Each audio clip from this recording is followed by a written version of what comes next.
न प्रहृष्येत् प्रियं प्राप्य नोद्विजेत् प्राप्य चाप्रियं स्थिरबुद्धिरसम्मूढः బ్రహ్మవిత్ బ్రహ్మణి స్థితః. పద అర్థం చూద్దాం రండి. న ప్రహృష్యేత్ చాలా ఆనందపడకూడదు.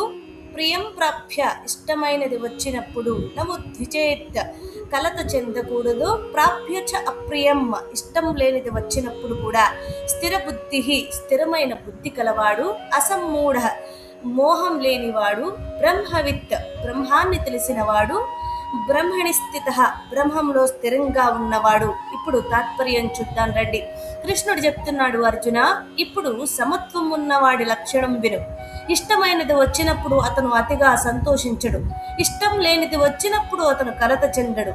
అర్జున, బయట పరిస్థితులు మారుతూనే ఉంటాయి, కానీ అతని మనస్సు మాత్రం స్థిరంగా ఉంటుంది. ఎందుకంటే అతను మోహంలో లేడు. అతను సత్యాన్ని తెలుసుకున్నాడు. అర్జున, అతను బ్రహ్మాన్ని తెలుసుకున్నవాడు. అందుకే అతను బ్రహ్మంలోనే స్థిరంగా ఉంటాడు. అర్జున, ఇది భావోద్వేగాలు లేనట్టు కాదు, కానీ వాటికి బానిస కాకపోవడం, అదే నిజమైన స్థిరత్వం అని కృష్ణుడు అర్జునుడికి అలాగే మనకి కూడా తెలియజేస్తున్నారు. హరే కృష్ణ.